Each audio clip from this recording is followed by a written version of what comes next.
Bonjour à tous et bienvenue sur la chaîne Astro. Aujourd'hui, je vous propose de continuer notre série d'épisodes sur l'observation des différentes planètes du système solaire et de nous intéresser à la quatrième planète du système solaire, à savoir Mars. Nous sommes à la Toussaint 2020 et Mars vient de passer son opposition. Mais cet épisode sera bien sûr valable pour toutes les années à venir jusqu'à au moins 2035 puisque nous allons parler des principes généraux. Pour ce qui est de savoir la position exacte d'observation de Mars, on en parlera dans les épisodes d'éphémérides régulièrement, mais sinon vous utilisez une application sur smartphone comme Carte du Ciel, Sky Safari, Stellarium, Célestron Sky Portal, etc., etc. Aujourd'hui, ce qui nous intéressera, c'est de parler globalement des principes généraux pour comprendre d'où à où se situera le diamètre apparent, la luminosité de la planète, etc. Et surtout, qu'est-ce qu'on est en droit d'espérer de pouvoir observer de Mars quand vous allez l'observer avec votre télescope. Alors cet épisode sera en 3 parties. Une première partie plus théorique où nous allons parler globalement des grandes caractéristiques et des grands chiffres significatifs à connaître par rapport à Mars.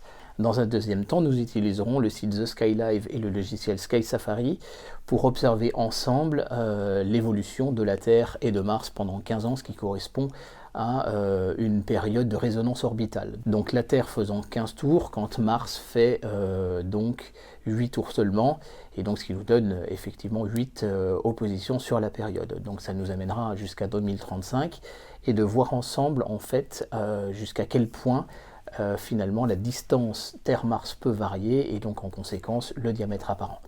Dans un troisième temps, nous allons voir les photos postées sur Internet par différents astronomes amateurs, que ce soit sur le groupe Facebook de la chaîne Astro, ou que ce soit plus généralement, plus largement sur Facebook ou sur Astrobin.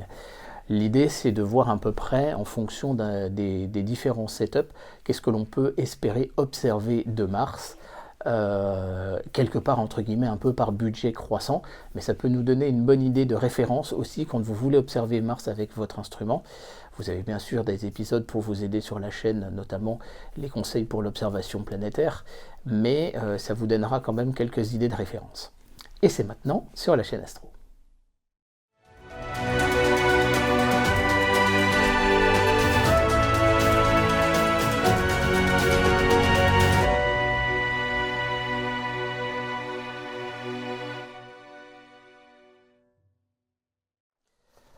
Je vous propose donc de commencer par les caractéristiques principales de Mars. Donc la première caractéristique à regarder un petit peu, c'est son demi-grand axe, c'est-à-dire sa distance moyenne au Soleil qui est de 227 millions de kilomètres. Ça fait 1,5 fois la distance Terre-Soleil. L'aphélie et la périhélie, ce sont les moments où elle est au plus proche ou au plus loin, au contraire du Soleil, 206 millions de kilomètres à 246 millions de kilomètres. Donc ça fait 1,38 à 1,66 unités astronomiques distance Terre-Soleil. La conséquence de cela, c'est que l'orbite est quand même beaucoup plus... la distance entre Mars et le Soleil est beaucoup plus variable finalement que pour ce qui est de la Terre en proportion bien évidemment. Et ça va avoir un impact énorme sur nos observations.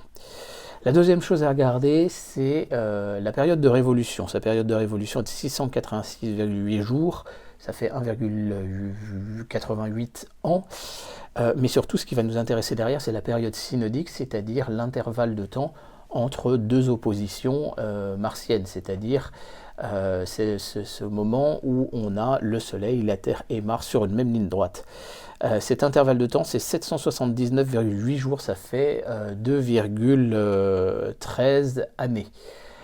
Donc ça va avoir un impact sur nos observations, c'est-à-dire que si vous pouvez observer Mars en 2020, eh bien à la même période de 2021, vous ne pourrez pas l'observer puisqu'elle sera en fait quasiment de l'autre côté du Soleil. Alors c'est pas strictement 50%, 50% entre les oppositions et les conjonctions supérieures, mais globalement c'est l'idée. Ses dimensions, elle a un rayon équatorial de 3396 km à peu près, ça fait 0,53 fois celui de la Terre, donc elle est un peu plus petite bien sûr, elle est surtout 10 fois moins massive que la Terre, est 10 fois plus massif que la Lune. Alors l'impact que ça va avoir avec tout ça, c'est qu'à partir de son rayon et à partir des distances qu'elle peut avoir vis-à-vis de la Terre, eh ben son diamètre apparent peut être de 25,1 secondes d'arc au maximum, donc là on est quelque chose d'assez gros, on se rapproche à peu près du diamètre apparent de Jupiter, à 3,5 secondes d'arc, là c'est beaucoup plus petit, donc là on se rapproche, on est plutôt de l'ordre un petit peu de Neptune en fait, tout simplement. Là, ça commence à devenir vraiment très très très petit. Donc je peux vous montrer une petite illustration de 2 photos faites. C'était pas avec le Photostroke 200, c'était avec le Photostroke 200 version 1. C'était vraiment le tout premier où j'avais fait ces 2 photos et vous pouvez voir une différence de diamètre apparent. C'était mes tout débuts en photo planétaire, donc la photo forcément n'est pas très très bonne encore. Donc voilà, par contre il y a un truc qui est à noter quand même, c'est qu'en raison de l'inclinaison orbitale, donc les orbites ne sont pas sur le même plan strictement, et de l'excentricité, c'est-à-dire le fait que la planète se rapproche et s'éloigne vraiment fortement du Soleil, eh bien la période de plus proche distance entre la Terre et Mars peut varier de quelques jours par rapport à la période d'opposition qui est vraiment l'alignement, on va dire, orthogonal au plan entre les 3 planètes. Enfin, entre le Soleil, la Terre et Mars. Alors ça c'est les premières données. Les autres données qu'on va essayer de regarder ensemble, l'inclinaison sur l'écliptique 1,85 degrés, donc elle va s'éloigner plus ou moins de l'écliptique qui est donc la trajectoire apparente du Soleil vue depuis la Terre, mais qui correspond au plan finalement d'évolution de la Terre autour du Soleil. Donc elle va s'en éloigner jusqu'à quasiment 4 fois le diamètre de la pleine Lune à peu près. C'est quand même déjà pas mal. Hein. Et son inclinaison sur son axe est de 25 degrés, c'est plus que la Terre qui est à 23,5. Conséquence, il va y avoir des périodes où elle va vraiment bien nous montrer son pôle sud et des périodes où elle va bien nous montrer son pôle nord. Par exemple en 2020, elle est plutôt en train de nous montrer clairement son pôle sud. Mars est accompagné de 2 satellites naturels, Phobos et Deimos. Alors ils sont petits, 26 km pour Phobos et 15 km pour Deimos, sachant qu'ils ne sont pas forcément extrêmement loin de Mars en distance. Phobos est à 9377 km, voilà, et Deimos est à 23 400 km d'altitude. Donc ils sont relativement proches par rapport à la Lune qui est à 386 000 km de distance, vous voyez, donc vraiment beaucoup plus proche. Ce qui veut dire que quand vous faites des captures de Mars, vous avez éventuellement des chances d'avoir Phobos à proximité. Ça peut être un point à noter. On notera que Phobos, sa surface est couverte par des espèces de stries assez étonnantes, et en réalité, ce que l'on comprend, c'est que les forces des marées sont en train d'agir de façon très très violente au sein de Phobos. Donc en fait les forces des marées, c'est que l'attraction gravitationnelle de Mars n'est pas aussi forte à l'opposé que sur la face qui est vraiment la plus proche de Mars. C'est ce qui a causé le verrouillage gravitationnel de notre Lune, et ce qui fait qu'on voit toujours la même face. Mais là en l'occurrence, Phobos est tellement proche de Mars qu'elle va progressivement être déchirée jusqu'à probablement former des anneaux. Alors ça ne se fera pas de notre vivant, bien évidemment, mais là on est sur un phénomène extrêmement violent qui est déjà en train de provoquer sans doute des tremblements de terre ou des choses comme ça, et de déformer en fait littéralement Phobos. Alors pourquoi je vous parle de ces 2 lunes? Il y a quand même un truc intéressant à noter, c'est que ces 2 lunes peuvent être visibles quand Mars est à l'opposition au plus proche de nous, puisque la magnitude apparente de ces 2 lunes peut être vraiment, quand on est sur une période d'opposition au plus proche de nous, à 10,9 pour Phobos et 11,9 pour Deimos. Donc les deux peuvent être également visibles à l'oculaire sur un télescope de 300-400 mm, c'est faisable. Bien évidemment, quand Mars se trouve à la conjonction supérieure, c'est-à-dire à l'opposé du Soleil, là à ce moment-là on est plutôt magnitude 15,3 et magnitude 16,3 respectivement.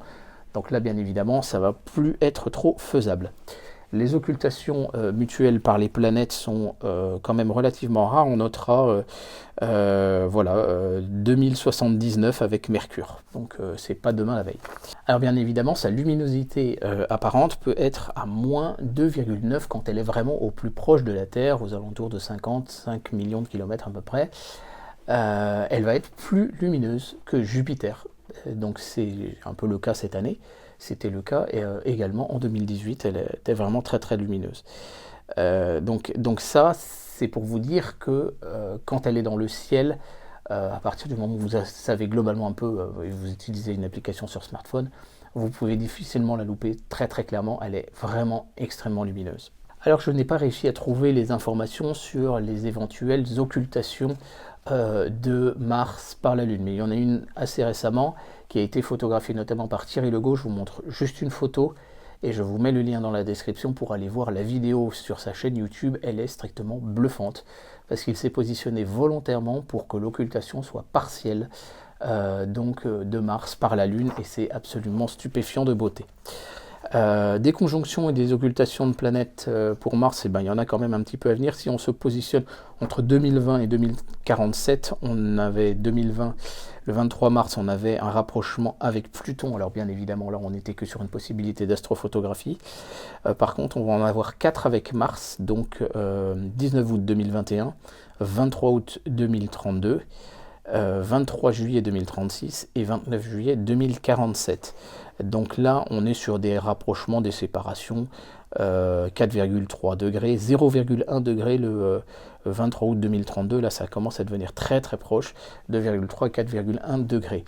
Bien évidemment, là, on parle de Mercure, donc très proche du Soleil, donc une observation quand même qui peut être dangereuse et délicate si le Soleil n'est pas couché, bien évidemment. Donc là, j'ai tendance à vous dire de ne pas le tenter l'opération, mais soit dès que le soleil se couche ou dès que le soleil se lève, juste avant le lever du soleil, ça peut être visible. C'est pour ça que vous avez l'information élongation 16 est, visible le soir.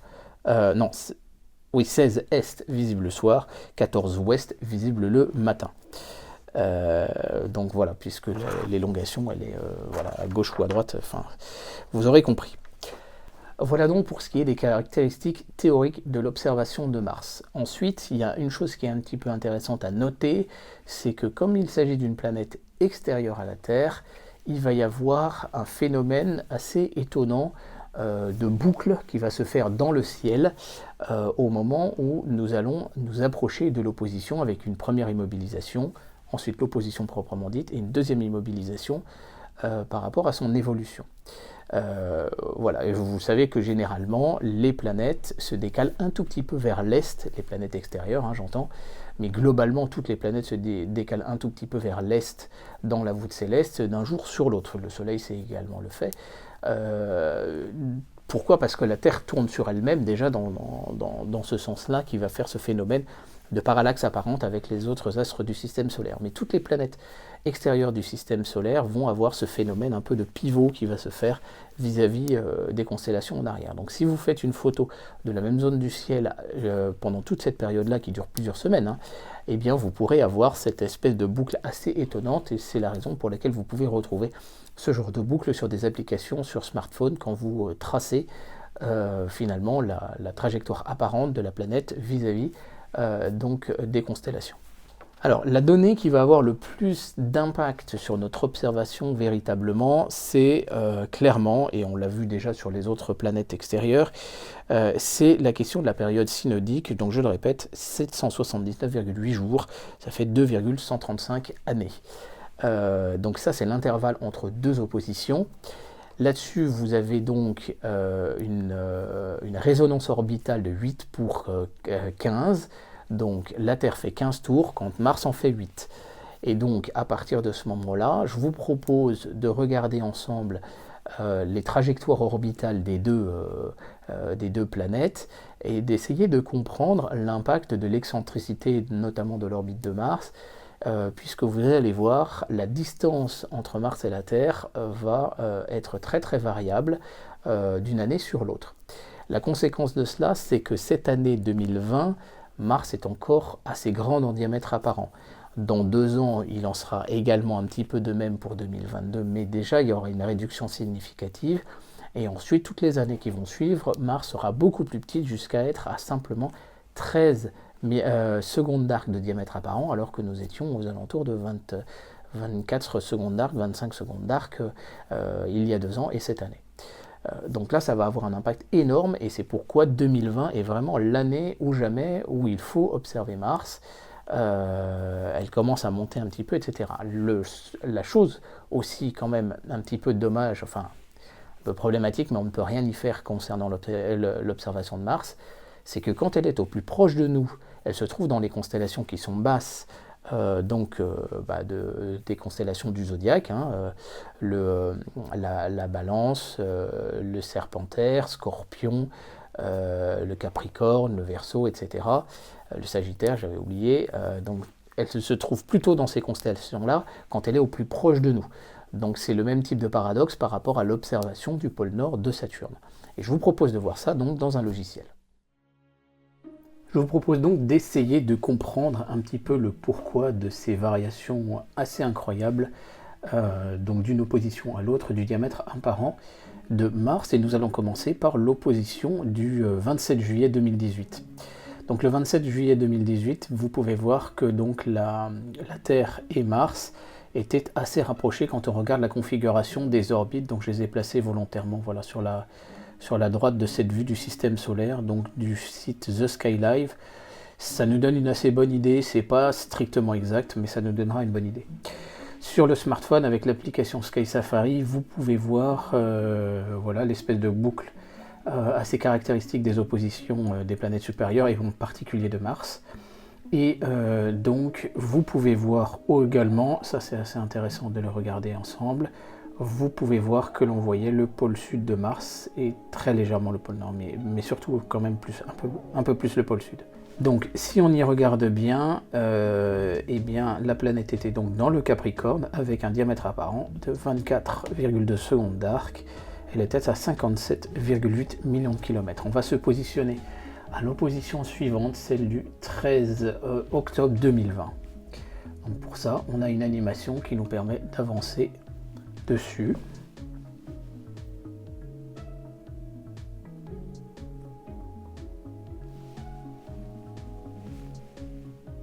Donc vous pouvez voir que par rapport à l'opposition que nous avons eue là, nous avons fait déjà un angle qui est même presque supérieur à 40 degrés, là, de l'ordre de 60 degrés finalement, par rapport à l'écliptique. Donc on se retrouve où? On se retrouve cette fois dans la constellation des Poissons, c'est la configuration que nous connaissons cette année, et la distance est déjà plus importante. Donc en fait, si on regarde sur Sky Safari, on voit qu'on est à 22,3 secondes d'arc et 62 millions de kilomètres. Donc par contre, la planète, elle est plus haute au-dessus de l'horizon, puisque là, on est déjà à une hauteur finalement positive en déclinaison. Donc là où on était pour 50 degrés de latitude nord à 11 degrés de hauteur, on est à 42 degrés de hauteur au-dessus de l'horizon au maximum quand elle passe au transit. Donc là, ça commence à devenir assez intéressant, mais le diamètre apparent a commencé tout doucement à diminuer. Donc on va s'intéresser maintenant à l'opposition du 8 décembre 2022.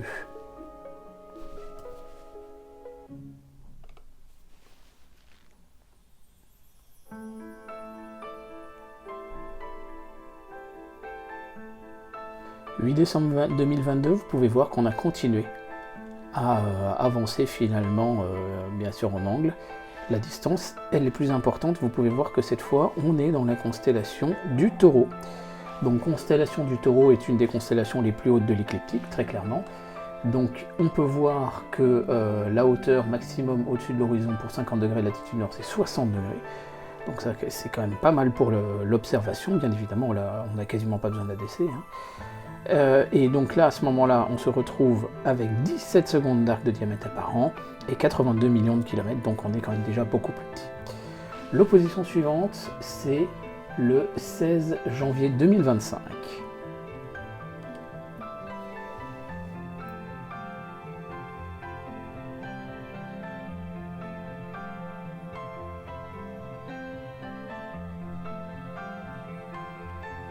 « 16 janvier 2025, vous pouvez voir que là, la distance entre Mars et la Terre est quand même déjà encore un peu plus élevée. Donc la planète Mars se trouve cette fois entre les Gémeaux et le Cancer. Je pense qu'on est encore dans les Gémeaux officiellement. Voilà, le diamètre apparent est de 14,6 secondes d'arc et on est à 96 millions de kilomètres. Donc là, la distance, elle est vraiment plus importante et effectivement, le diamètre apparent est plus faible. La suivante, cette fois, donc, on va être le 19 février 2027.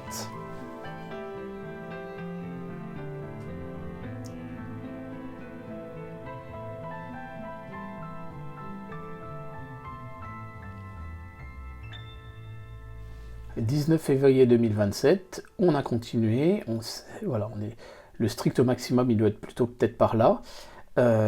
Donc on est dans la constellation du Lion cette fois, et si vous regardez bien, la taille apparente c'est 13,8 secondes d'arc, donc on est encore un peu plus petit, et la distance est 101 millions de kilomètres. Donc là on commence à être à une distance quand même assez élevée. Globalement, voilà, c'est la distance Terre-Mercure quand Mercure est à la conjonction inférieure. Vous voyez, donc là on a un ratio de distance qui est quand même beaucoup plus important.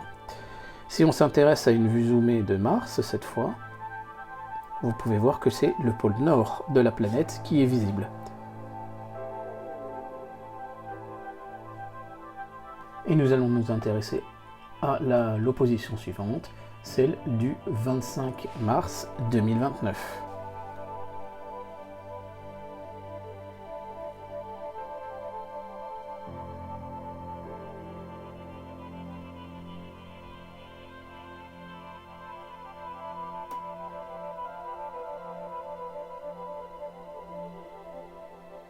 « 25 mars 2029, vous pouvez voir que les planètes commencent à se rapprocher. On est cette fois dans la constellation de la Vierge. Le diamètre apparent est de 14,4 secondes d'arc. On commence à augmenter tout doucement. 97 millions de kilomètres. La suivante, le 4 mai 2031.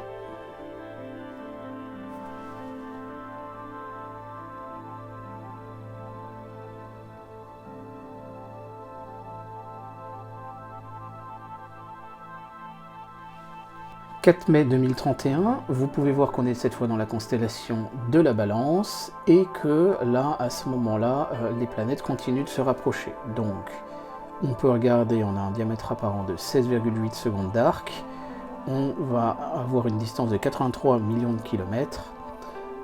Quand on zoome, on a encore un peu le pôle Nord, mais un peu moins déjà que les fois précédentes. Et surtout, on notera qu'on est à une déclinaison négative. Donc la conséquence, c'est que la hauteur maximale au-dessus de l'horizon, elle est de 21,5 degrés pour 50 degrés de latitude nord, je le rappelle, alors qu'on était à 36, 48, 58, 60 sur les oppositions précédentes. Donc là, ça commence à devenir... voilà, le diamètre apparent augmente, par contre la planète est plus basse, donc c'est quand même... voilà, il y a une affaire un peu de compromis qui n'est pas top. On va s'intéresser à l'opposition suivante, donc c'est le 27 juin 2033.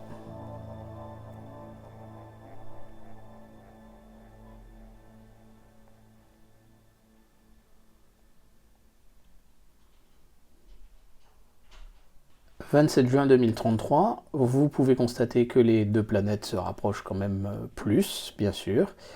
Alors, bien sûr, le maximum de rapprochement des deux planètes est à quelques jours de l'opposition en raison justement de ces deux orbites elliptiques et surtout excentriques. On peut comprendre que là, eh bien, la Terre elle va continuer à avancer et au final Mars avancera un petit peu, donc le point le plus proche sera peut-être quelques jours après l'opposition. Ce sont deux définitions qui sont différentes, je le rappelle. On se retrouve ici dans la constellation du Sagittaire, donc la hauteur au-dessus de l'horizon. Là sera encore plus faible, on sera à 9,3 degrés au-dessus de l'horizon. Et si on regarde bien, là par contre, le diamètre apparent est de 21,9 secondes d'arc pour 63 millions de kilomètres. Donc là, forcément, elle devient quand même plus belle à observer. Mais elle est tellement plus basse que là, ça va être difficile. 9 degrés au-dessus de l'horizon pour 50 degrés de latitude nord, c'est quand même franchement très très bas. Si on zoome sur notre planète telle qu'elle se présenterait, là vous pouvez voir que les deux pôles sont quasiment à égalité, on est quasiment sur l'équateur de la planète. Et on va continuer notre petite étude avec l'opposition du 15 septembre 2035.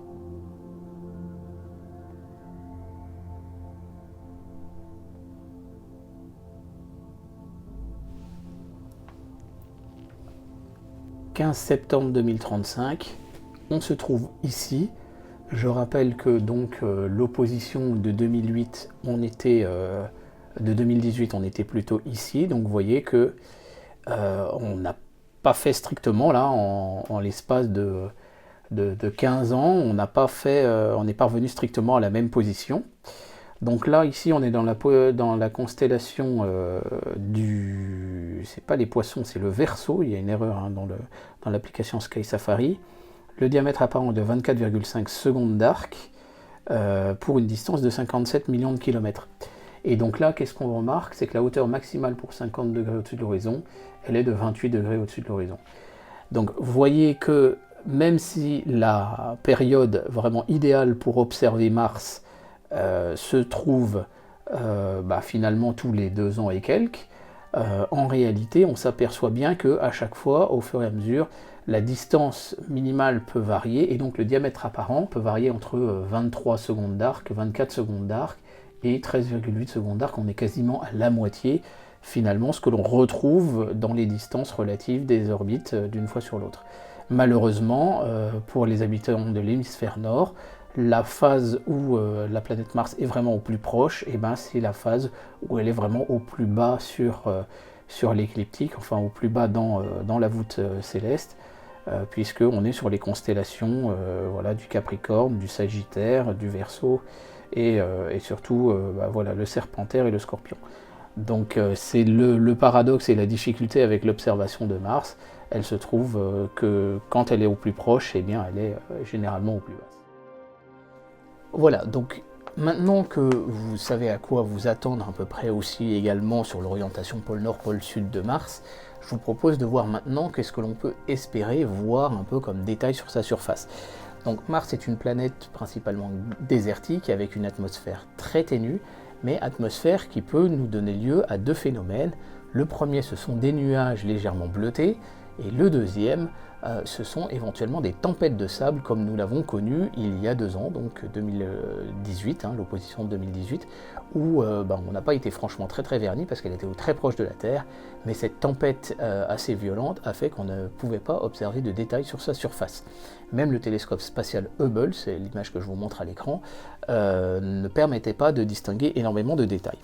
Donc je vous propose de voir ensemble, par setup un peu croissant, ce que l'on peut observer. Donc on commence avec Laurent Oumar, qui, vous le savez bien, pratique l'astrodessin, donc la chaîne Astronomie à la lunette, et vous pouvez voir donc des dessins qu'il a fait donc avec une lunette de 900 mm de focale et 70 mm de diamètre. Donc il arrivait, alors après il est quand même assez aguerri, mais il arrivait à distinguer déjà un certain nombre de détails, enfin en tout cas les différentes mers comme la Syrtis Major, ou au contraire des zones beaucoup plus claires comme les Planitia, comme la Amazonis Planitia ou la Terra Arabia, etc. Donc ça c'est du beau travail déjà.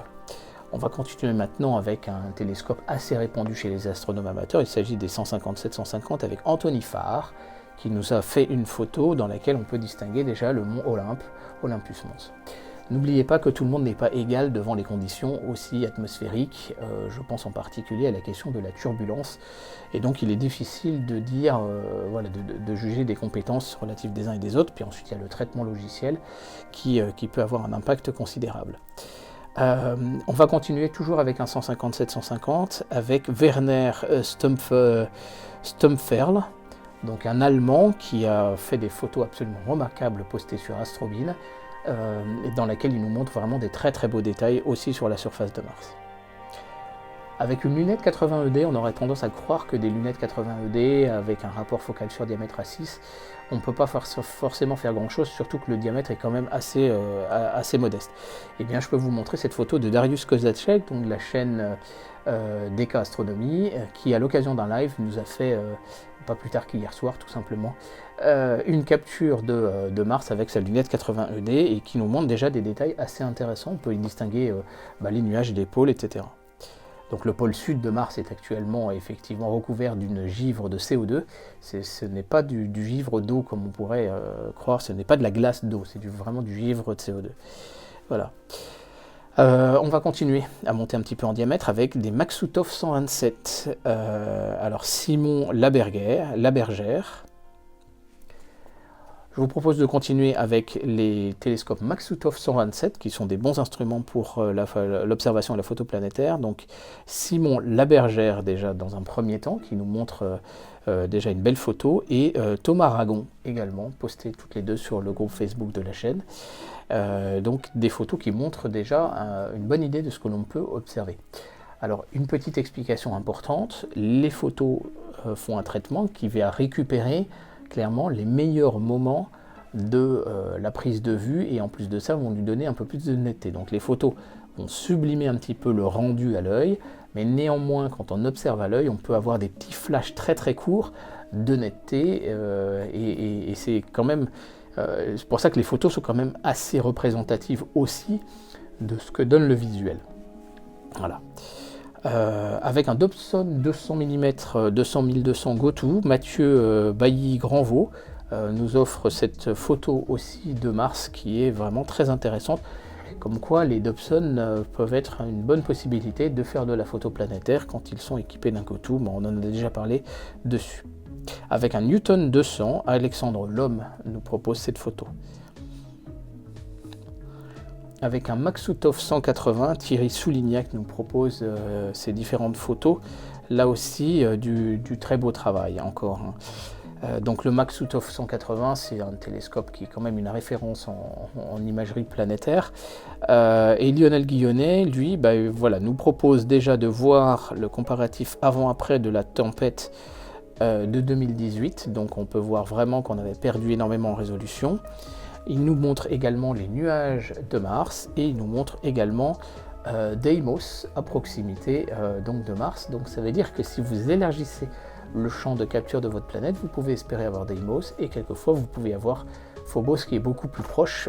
Donc vérifiez bien les éphémérides quand vous faites vos prises de vue. Ça peut valoir le coup de surexposer Mars éventuellement pour mettre en évidence les différentes lunes. Voilà, et Lionel Guillonnet, donc ces photos, on peut les mettre en face d'une carte qui nous donne là également de très très beaux détails. Je vous laisse apprécier les différentes flèches. On va continuer en monter en diamètre, cette fois avec un Célestron C8, donc un Schmidt-Cassegrain cette fois. Darius Kozacek, lui encore, nous propose des très beaux détails. On voit très bien le Olympus Mons, notamment sur cette photo, mais également la Amazonis Planitia, où là aussi on commence à distinguer des cryptness et des petites différences. On monte encore avec les C925 de chez Célestron toujours, Cédric Ledger qui nous montre aussi des très beaux détails sur la Amazonis Planitia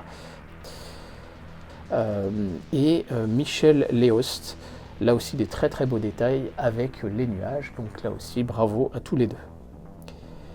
On continue de monter en diamètre, cette fois avec les Célestron C11, donc 279 mm de diamètre pour 235 sur les C925. 279 mm de diamètre avec Philippe Moniguet, donc vous avez déjà l'habitude de voir un peu les travaux sur la chaîne.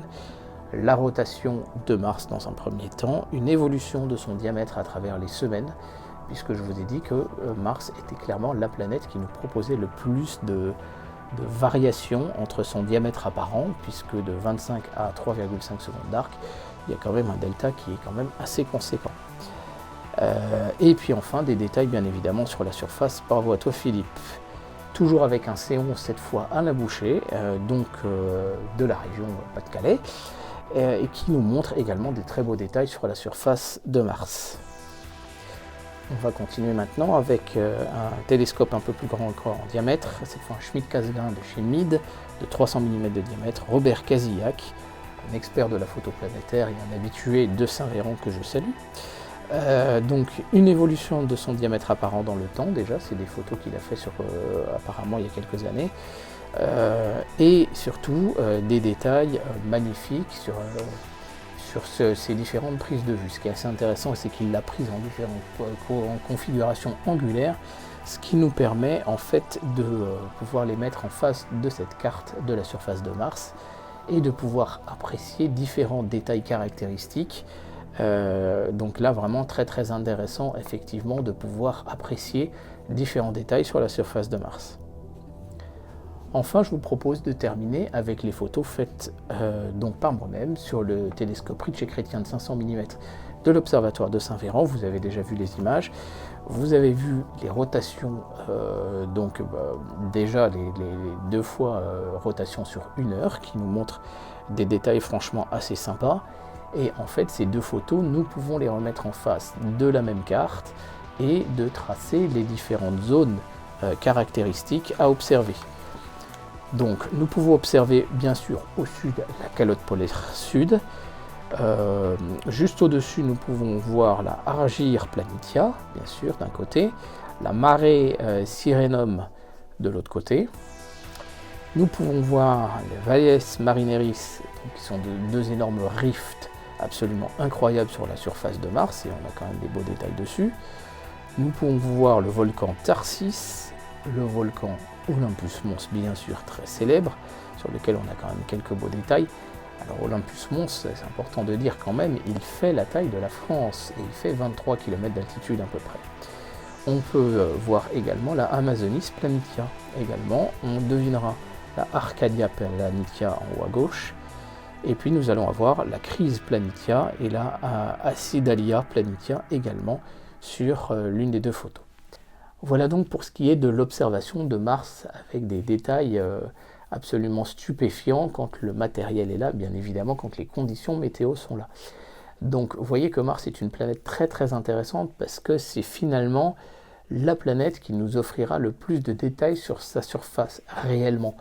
Dans la mesure où Jupiter est une planète gazeuse, là on parle vraiment de la surface rocheuse. Vénus, vous le savez, est couverte de nuages, donc vous ne verrez jamais sa surface. Et pour ce qui est de Mercure, quelques très très rares astronomes amateurs, on peut les compter sur les doigts de la main, peuvent arriver à mettre en évidence sa surface. On l'a déjà vu dans l'épisode concerné relatif à la planète. Donc Mars est vraiment, du point de vue géologique, la planète qui va vous proposer vraiment de pouvoir observer un petit peu sa géologie. Voilà, j'espère que cet épisode vous aura plu, vous aura permis d'y voir un petit peu plus clair sur ce que vous pouvez espérer voir de la planète Mars, donc cette année encore, bien évidemment. Elle sera encore visible plusieurs semaines, bien sûr, et également, bien sûr, à l'occasion de la prochaine opposition. Mais ensuite, ne soyez pas déçus de voir Mars de plus en plus petite et finalement offrir de moins en moins de détails. C'est en réalité tout à fait normal. J'espère donc que cet épisode vous aura plu. N'hésitez pas à me soutenir par quelques clics, et un petit like et un message, et surtout à partager cet épisode autour de vous. Je vous dis surtout à très bientôt sur la chaîne Astro pour de prochains épisodes. Merci, au revoir.